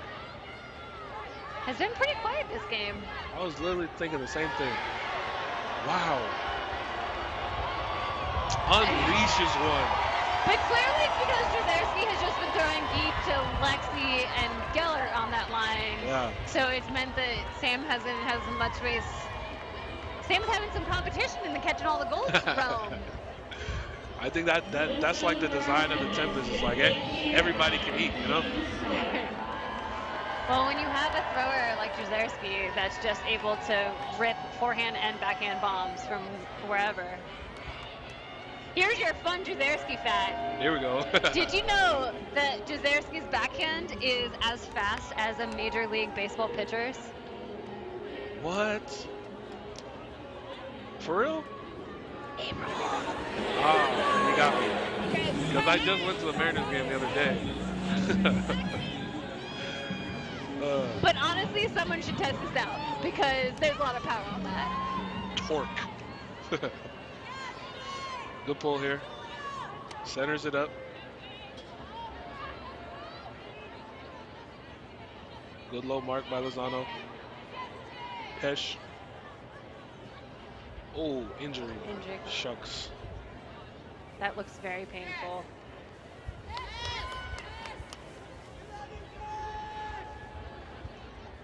Feel bad for Pesh. It looks like Pesh just kind of stepped wrong.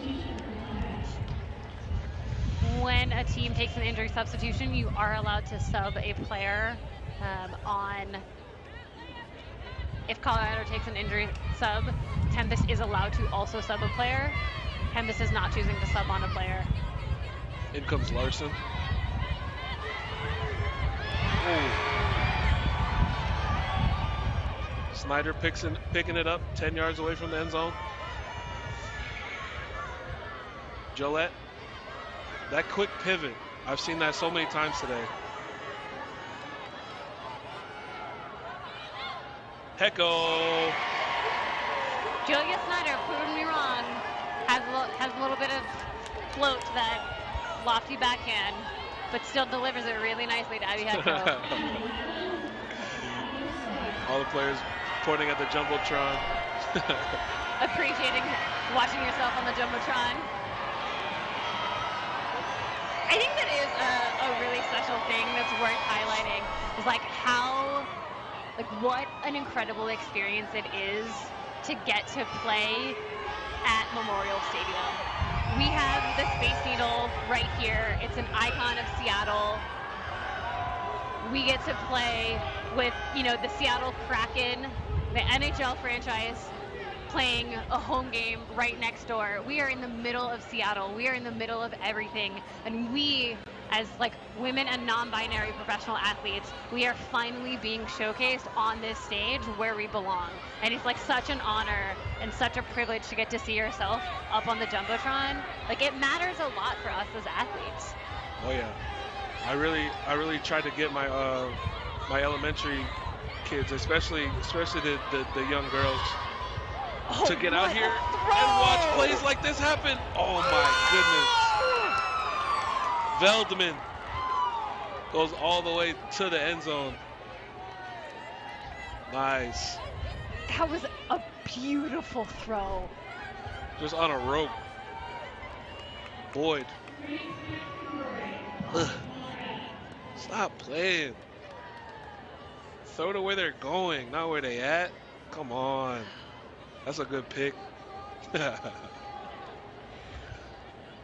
I think that's, you know, like that's such an example of exemplary ultimate, right? You want to put that throw out to space. You want to have it have loft and let your phenomenal receivers go run onto that disc. You know, there wasn't a lot of, you know, no one had to make a crazy play. You didn't have to lay out. You didn't have to jump over somebody. You just had a disc sitting there for your receiver to run onto.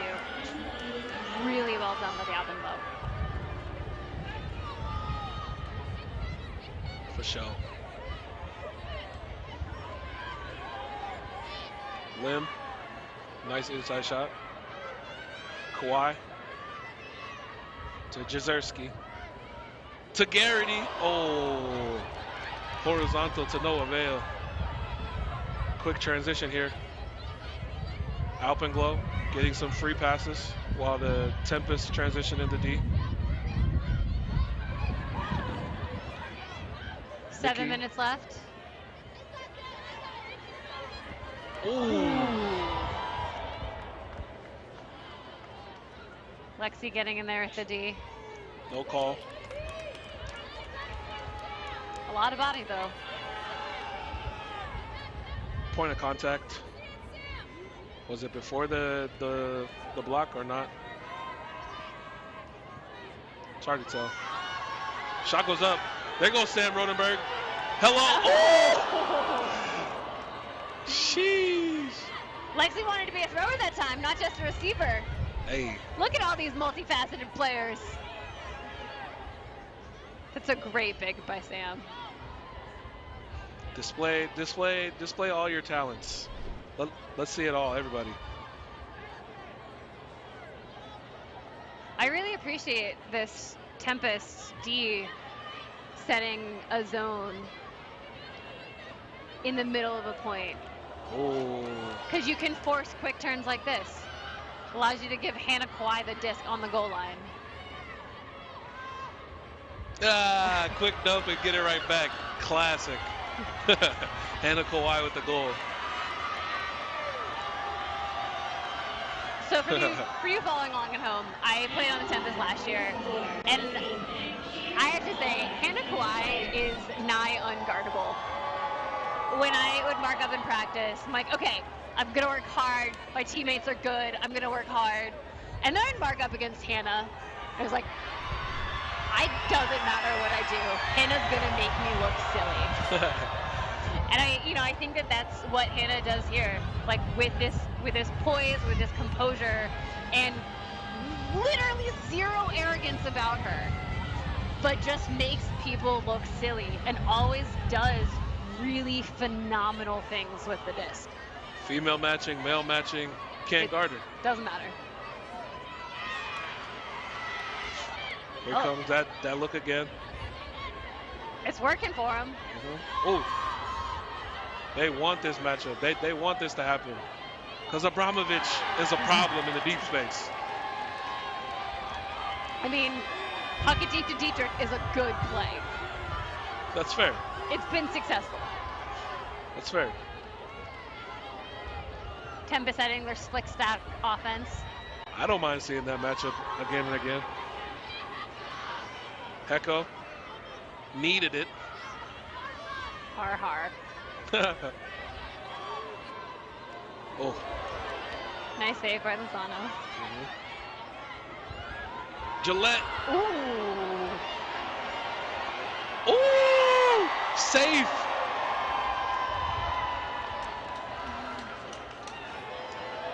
Get their life back. Run the play. Cassie Wong.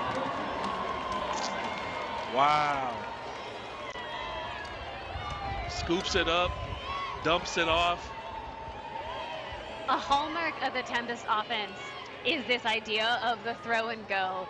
And the Tempest coaches have really emphasized that when you are driving upfield, you are not driving to a side at an angle, you are driving to gain vertical yards. Gain as many vertical yards as you possibly can, and that's exactly what Cassie does here. Cassie dishes it behind to Hecko, loses yards, doesn't matter, but then Cassie is driving vertically upfield to gain those yards back, so that in the like a net system, you gain so many yards, and in this case, we scored that goal. Not we. I am not on Tempest anymore. The Tempest has scored that goal. Oh, Cheryl Sue hustling.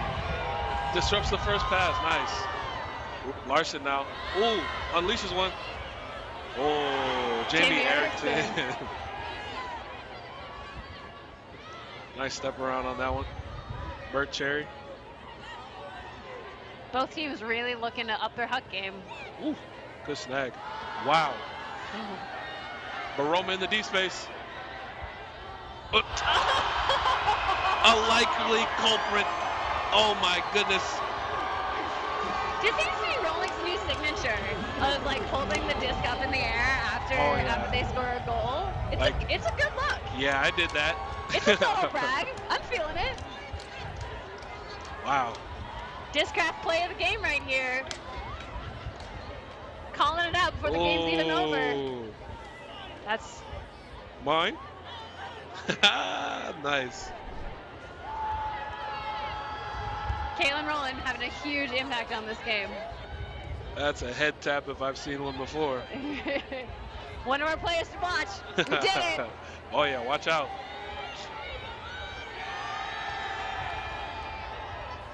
Good pull here. Got some good pace on it. Jezewski has the best pulls out here.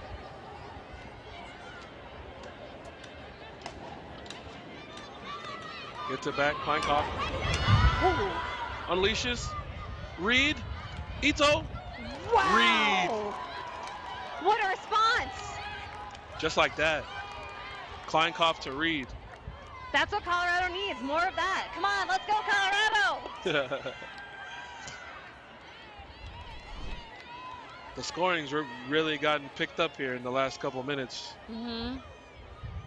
Just over 4 minutes left in the game.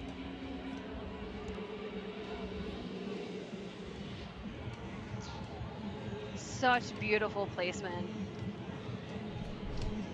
Kleinkoff really has had a number of really nice throws. Really nice deep throws. For sure. Kleinkoff just graduated with a master's in Japanese from CU Boulder in December. Looking to make their next life moves.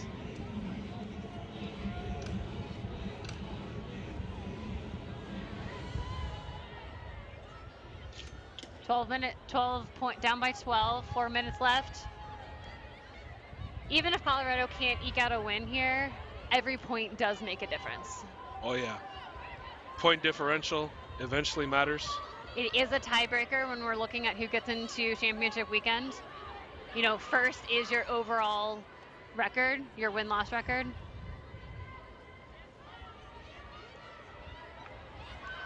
And a Kawhi. Oh. Slightly overthrown by Stephanie Lim.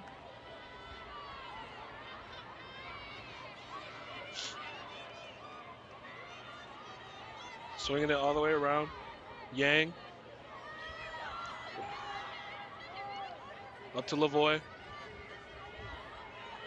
Oh, slight miscommunication there.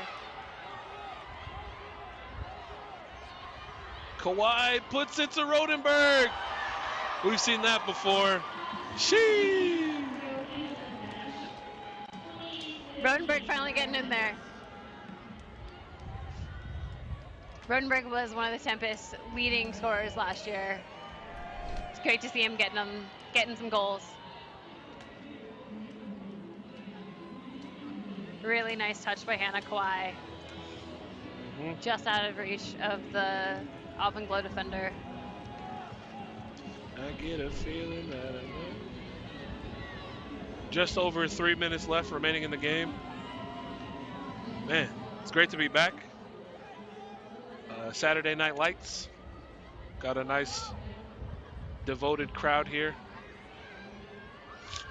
Ari Lozano on the pool.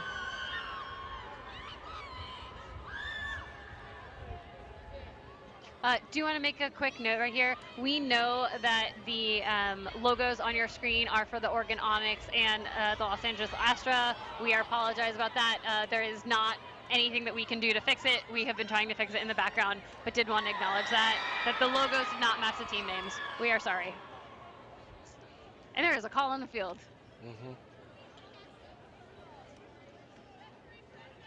Colorado maintains possession. It happens.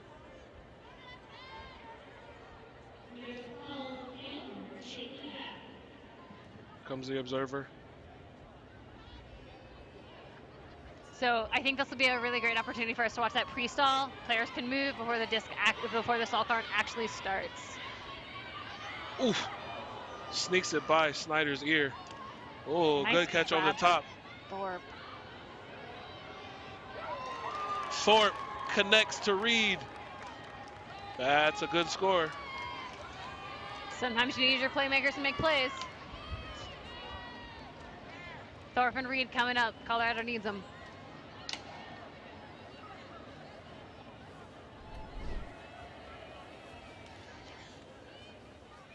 I do think at this point, if you are Colorado, you're starting to think, okay, we have 2 minutes left. We are very soon going to be playing against Oregon Onyx. What is it that we need to do to get ready for this next game? We need to get a win on this road trip, on this doubleheader. So what can we do in these last 2 minutes to help set us up against this Oregon offense? Yeah, the league is very competitive this year, so going 0-2 on a road trip will be tough. Yeah. Like speaking for like playoff hopes. There's a lot of parity. It's awesome to see. Baroma gets it, gives it right back to Cherry. Now to the middle. Laura Toe. Talking about torque on your backhand. Wow. Whoa. Good position and blocking by Reich. That was a great D. Yeah. Normally that goes the other way.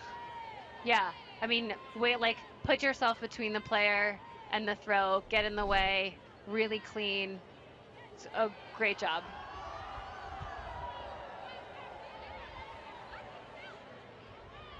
It's the dish off. Oof. Tight window there. Oh, contact with the ground. That's that inside shot that's so hard to make. Already turned on it earlier this game. Laura Toe lets it go. Cheryl Sue, what do you do? Oh, unfortunate. That's a really nice D. Injury sub happening here. Cheryl going out.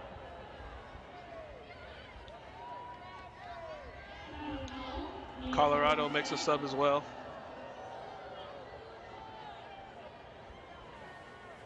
player who got that block, Marilyn Reich, 7 out.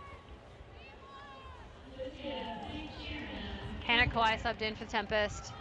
Abby Thorpe subbed in for Colorado. Just over a minute remaining.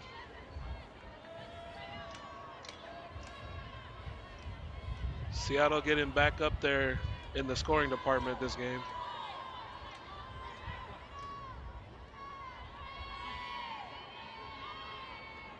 Colorado looking to take some momentum with them. Down I-5 for tomorrow's matchup with Oregon Onyx. As they lead the charge here. Essentially going upwind. Over the top, it works this time. Good job, you got one. Yeah. But Jamie Erickson says no. Oh, another timeout. Oh, another timeout saves the day for Colorado. Wow. Hey, that's still going on the highlight reel. Yeah, that does not take away from that epic block. Jamie Erickson, you're in our hearts. For sure. That was a really great read. Again, you can see that both teams are taking advantage of subbing their full lines. 41 seconds left in the game. You want to, put on your best clothes on the game. Make sure you have fresh legs. Everybody's legs got to be ready for tomorrow's matchup. But you also want to take one more goal with you. One or two. I do wonder if the strategy is going to backfire tomorrow against Colorado, right? So you have a lot of their big playtime leaders back on the field, right? Dietrich, Reed, Thorpe, McLaughlin, Ito, they're all back on the field. And those players, they're logging a ton of points tonight. How is that going to impact when at 11:30 tomorrow morning, you have to, between now and 11:30, you have to travel to Portland. You have to sleep. You have to get up, warm up, be at the field for a game against Oregon. Are their bodies going to be able to take them back to back? Is that fatigue going to show in that second half of the game against Oregon tomorrow? Ooh. Looking ahead, they play Oregon tomorrow, and then next weekend they get a rematch with Utah, but this time home. So it'll be their first home game. Yeah. So they have a lot to look forward to in the next coming week here.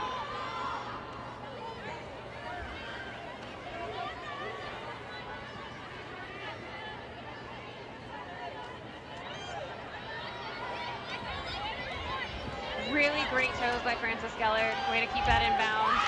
And a really great point block by Kristen Reed. And that is the game. Seattle 28, Colorado 16. Wow, it's great to be back under the needle. Ooh.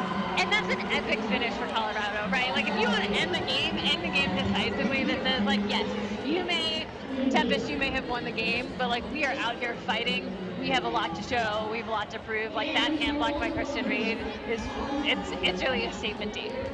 Gotta hand it to him. I'm sorry. It's been a great first home game here. The environment was rocking. Thanks to everybody who came out. Thanks for those who tuned in. I'm Zig No Zag. And I'm Charlie Mercer. And we'll see you next time.